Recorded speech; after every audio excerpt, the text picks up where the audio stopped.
kind of show that there are a ton of ways to lead generate, right? If you're the best doctor in the whole world, right, you can cure any cancer, you can do anything in the world, but nobody knows about you. Are you going to be able to provide for your family? Are you going to be able to put food on the table? No, because you don't have any clients. At the end of the day, we all have to make money. I don't care if you know everything about flooring, tile, roofing. If you can't get clients to come use you to buy and sell homes and rent homes, right, Dave? We can make some money rent. But if you can't do that, you're not going to be able to provide for your family, and that's why we're doing this. We're not doing this just for fun. So we're four people who all do it not completely differently, right? We all definitely out hustle. We all have that in common, but we all use very different methods to lead generate. So I wanted to have these three plus me up here to kind of explain different ways of lead generating. So we'll start with Mike, and he can explain what he goes through his systems of getting clients. Who's hungry? Me. You guys are too quiet. We don't have anything to sell, trust me. So it's interactive here. Yeah. Anything to lease? We don't have anything to lease. We don't have any services to sell you. We're just here to help out our fellow associates on our team. So that being said, I want to keep it short because I know everybody's hungry. But I was asked to speak specifically about marketing message, right? So the medium over time is always going to change. We had newspapers, email, Facebook, Craigslist, Instagram, all these other things that you guys know about that I don't even know about. What's next, right? So the medium is always going to be changing, but the message always has to be powerful enough to get somebody's attention. Otherwise, it doesn't matter where you're advertising, right? So all these people that got up here and had a chance to speak and provide their services, which they all provide some value, we can't hire any of them until we get leads in our pocket and we can go do something with them and then give it over to the rest of our team. So with that, what I wanted to speak about is a broader message is going to get you more results. Okay, so in this business, it doesn't matter how good you are, how much knowledge you have, how friendly you are, what kind of a tie clip that you wear, if you have pink flamingo socks on or whatever. No offense. If you can't talk to somebody, you can't get in front of somebody, you're never going to have a shot. So it's like the old Babe Ruth thing. He was the number one hitter. I don't know the statistics, but if you didn't get it at the bat so many times, you never had a chance to hit the ball, you would never get all those home runs. That's my version. So the broader message equals more results. So you're going to get more results. So I wanted to share something that was it's not real estate related, and then go into real estate related. So I used to have a company where I used to hire people, and I used to run a couple different ads. And the first ad that I would run was very specific about the job details about what I was looking for. And I found I didn't get that many calls from it. So I didn't have a chance to tell the business of what that job was I was hiring for. It was a sales job, it was straight commission, so I was looking for people to come in and work for me because that's how I would make a commission. Commission was the override from them. So anyway, I ran the job about the description, didn't get any calls. So a friend of mine said, why don't you run a different ad? So the first ad was the job description. The second ad was just like this. It was in a newspaper and dating this. Bob lost his job. Who wants Bob's job? Call this number. My phone blew up. And so all those people that called me, were they great candidates for my position that I was offering? No. But it gave me a chance to talk to somebody on the phone, vet them out, rather than somebody calling me specifically who was qualified for the job that I was offering. So my point is, relating it to real estate, if you want more leads, put out a broader message. So I'm going to give you just two examples, and if you have something to write with, you guys are really welcome to steal my ideas, whatever, that's what we're going to do to share. So ad number one, no matter where you run it, which medium is what Alex is going to talk about, the different ways to advertise Facebook, this, that, that. It doesn't matter where you run these messages, but ad number one is this. This is what most realtors do. If you want to be successful, you got to do something different than what most people are doing, otherwise you're not going to stand out. Ad number one, 3-bedroom, 2-bath, granite countertops, carpeted bedrooms, 1-car garage, $398,754,000. How many people have seen ads like that? That's what all realtors do. They advertise their own listing. So you know what happens? What happens if you don't like parking? Are you going to call? No. What happens if you need a 2-car garage? You're never going to call because it's got a 1-car garage. So they just eliminated your property, but at the same time, you know what they did? They eliminated you as their agent. So you're never going to get that phone call. So why would you be so specific? You're actually eliminating people from calling you, and you're spending money to do it. So ad number two is this. Boynton Beach homes, A-rated schools, great neighborhoods, under $400,000. Call for details. Now you have a whole lot of people that would say, well, I want to be in A-rated schools. I want a great neighborhood, and I can afford under $100,000. I'm going to call. But that way you're going to get your phone to ring. That's the whole idea about this business, is getting leads, right? So those are two different ads, two examples. Here's another example of an ad that you can do. And I got a million different ideas, but I don't have them at the time, and I want to respect everybody's time. So what about an ad like this? And you can change the wording however you want, but how about 5 lowest priced single-family homes in Delray Beach? Call for the list. I'm stealing that. So how do you who here doesn't know how to find my ads are gonna be better though. Single-family homes in Delray Beach? Thank God nobody answered. Raise their hand. Because if you don't know how to find those, then you should probably go back to doing something different. Because the 5 lowest priced single-family homes in Delray Beach, just go look at them on the MLS. But now your phone is ringing. It's, hey, you got the lowest prices? Absolutely. Now you have a phone conversation with them. You get a little bit more details of what they're qualified for. Take them out and show them those properties. They may not be a good fit, but at least you got to choose the properties. Here's another one. 12 homes you can buy with $12,000 down and pay less than $2,200 a month. Put a picture of the house, put your number, talk to your lender. Okay, if you want to change the numbers up, hey, what does $12,000 down and what does $2,200 a month afford a person with a decent credit score? Ask him. We'll put the properties up on the MLS, throw it into a newspaper ad, Facebook, Zillow, wherever. Okay, but it's all about the message. That's all I'm going to be talking about. To both of those ads, if you want to get a little daring here, I'll give you a little bonus. It's not really daring, but a lot of people are free to try new things. Okay, so the 12 homes you can buy with $12,000 down and pay less than $2,200 a month. List expires tonight at midnight. So why would I say that? Because guess what? Tomorrow it's going to be a completely different list. Because those houses have already sold. And tomorrow there's going to be a new house that's listed. But the idea is just to get your phone ring so you get in front of more people so you can make it. So with that, lastly, here's something that maybe will help you guys keep your customers that you work with. Anybody who had a problem with loyalty? You take somebody out, next thing you know, we all have. They go buy a house from somebody else. So I've seen it at many conferences I go to. People go around the room and they say, hey, what makes you different? What makes you different? What makes you stand out from every other realtor that's out there? And everybody has the same answer. I'm a hard worker. I know the neighborhood. I got a great personality. I got flamingo socks. Whatever it may be. But guess what? Don't wear flamingo socks ever again. Those are things that are kind of expected of you. If I'm going to hire you as a realtor, I expect you to work. I expect you to know the neighborhood. Okay? I expect you to have the knowledge to be able to help me. I expect you to care about me. I expect you to have a good personality. So you got to do something to make yourself different, to make yourself stand out. So I want to ask the room a question. Don't be shy. Is there anybody here, if you're working with somebody that you're going to buy, that's buying a house for $250,000, do you think that you can save them $3,000 on that purchase? If you think so, raise your hand.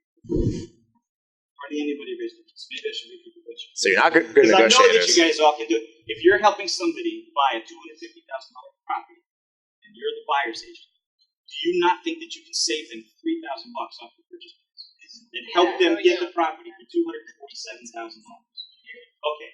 I think everybody in here should be able to do that. So why not tell people that? Guess what? If you work with me, I'm all those things. I work hard, I'm creative, I'm socks, whatever. But in addition, when we find a house, I guarantee you I'm going to save you $3,000 off the purchase price. And if I don't, I'll give you $500 towards your closing costs. Okay, so anytime you go to an open house, or cash, you see another real estate agent or whatever, always tell them that you're working with me. Because that's my guarantee to you. So I did the math on it real quick. $250,000 times 3%, that's $7,500. To get that person to guarantee them to work with you, what would you guys give them $500? $7,500. So that's just some food for thought. That's about all that I have time to share. But I just wanted to leave with you guys. Just get started and try one thing different than you've done before. Just try it, see if it works. If it works, keep doing it. If it doesn't work, change the message and try something else. But just stop doing what everybody else is doing. That way you can get it in. So hopefully you guys got something that you can get on through. Thank you again. I'll turn it back over to Justin. Yeah, we'll go right over to Alex. Okay, so mine kind of piggybacks on that. I do a lot of video, and I love doing video. I used to suck at it, so everybody in this office or in this room right now, if you haven't done video at it, you'll suck at first, but you'll get better. I used to hate public speaking. I've gotten pretty comfortable at it. As you can see, I think I'm doing a pretty good job. Doing good. Thanks, man. So I have an ad running right now that I started July 25th. It's actually a very similar ad to what Mike discussed. It's all the properties for sale in East Boca that are going on right now. But instead of putting a picture, I was outside, a hot day, wearing sunglasses in a backyard pool, and I said, hey, if you want all the properties for sale in East Boca right now, here it is. I printed out a bunch of random listings. I said, if you want yours, click learn more down below. And now, when people hit learn more and I go ahead and call them, they already know who I am. And you can do that through Facebook. And since July 25th, I've gotten 88 leads. How much do you think I spent? Mortgage broker pick. Yeah, no. The ad spend as of today is $500 for 88 leads. So video is really the way to go. Yeah, I'm working with 7 of them right now out of 80. So 7 people that I'm taking out or I have listed, which is way up. The average internet lead is about 2 to 3 conversion rate based on 100 leads. I had another one where I called it for sale by owner. He said, I told him my name. He's like, oh, I see your videos all the time. Come on by. I listed his house the next day. So it's not just doing ads like that. You can do ads that I did a video where Dr. Seuss, he did a testimonial for me and I made it rhyme. And it blew up. I had probably 6,000 views, half of them organic, half of them not. But people saw that video, thought I was clever and wanted to work with me. Think of something stupid. You don't stop taking yourself too seriously. That's what I've learned. I have Dwayne "The Rock" Johnston in my next video. So, yeah. No, don't tell him. Yeah. They're all still, sorry? Yes, I had. No, it's, you'll see. Alex Mendel Homes is my Facebook, so go look that up also on YouTube as well. But use Facebook to your advantage. If you ever do any Facebook lead generation ads or any sort of ad, don't kill it after 3 days. Give it 7 days and then see if you have any business that came from it. If you're doing a video, don't put it on YouTube and then put it on Facebook. Upload it to your business page, make an ad out of that. Don't boost. That's as good as sending out a single postcard to a single property. You want to go into the back end and do a sponsored ad where people will see it more than once. Every time they open up their Facebook, you want to be there. Can't do that with boosted posts. Just sponsored ads. Where can everybody in the room get that information if you're not experts? If you want, you can reach out to me. That everybody has access to. YouTube. Thank you. There is KV Core. There is KV Core, which is a CRM. You can use whatever CRM you need. But to add what you were saying, YouTube is how I got my degree. I have a degree in YouTube University. Literally, anything you want to know, it's on YouTube. Thank you. Thank you.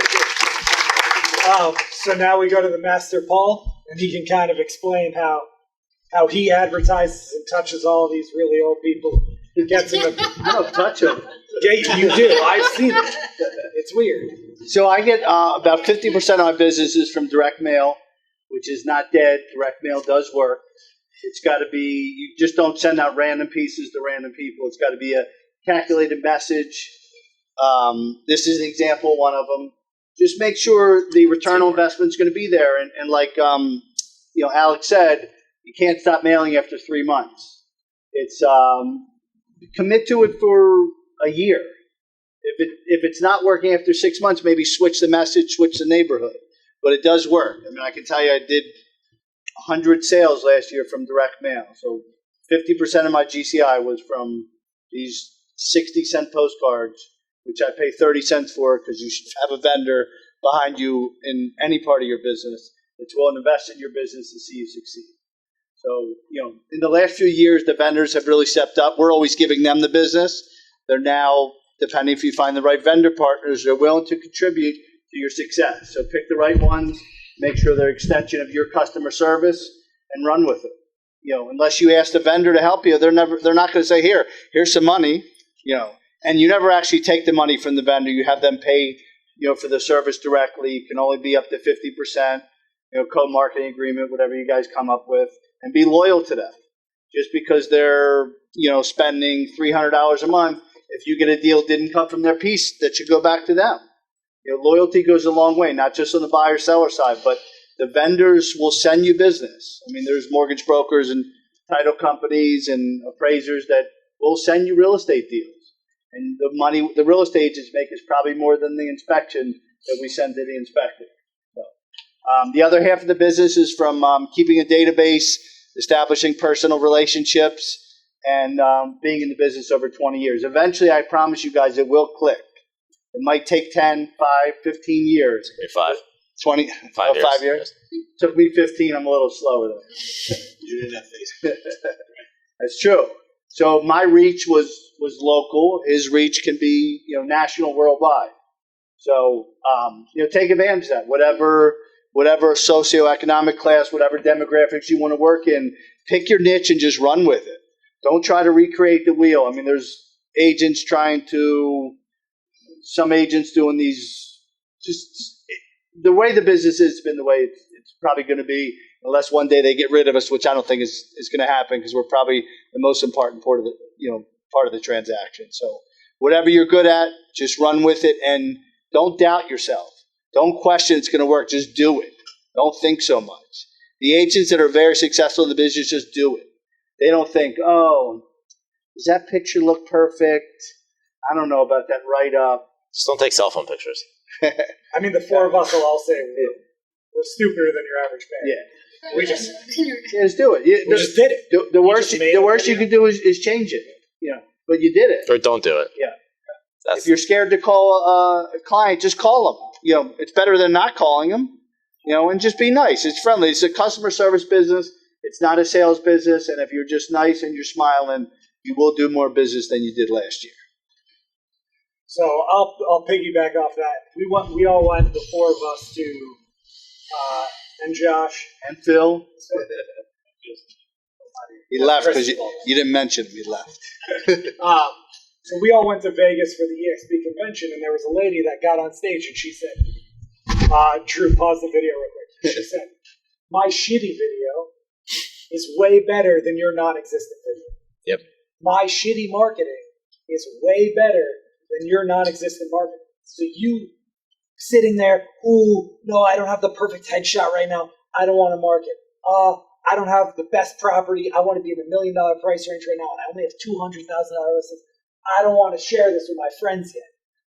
Well, that's how you get the $1 million listings. You keep sharing that you're doing business with your friends, and eventually more listings come, right? So the point is, just do something. Just get out there, meet people, go to happy hours. Any way you can touch people, appropriately or inappropriately. Mostly appropriately. Yeah, mostly appropriately. Let's keep, but sometimes, only you, Shelby, I love you. But seriously, if we just go out there, create content, provide value, do exactly what we're doing right here. We're just providing value to you guys. Yep. Whatever you can do. Anybody who wants to do one of these next week, call me. I'll do it with you. Let's provide value. Provide value to customers, provide value to other agents, do everything you can to be positive. Going back to his mailers, I got into this there. My first broker was like, do not do print mail. Stupid. 10 other people are doing it to that same house, it's never going to work, yada, yada. I don't know if it's just this company, but I sent ones out to Boca Point for 3 months, and I got a little scared that they weren't working out. I got one listing call, and I didn't get it. And so I quit for the last 3 months. 3 days ago, I got a call.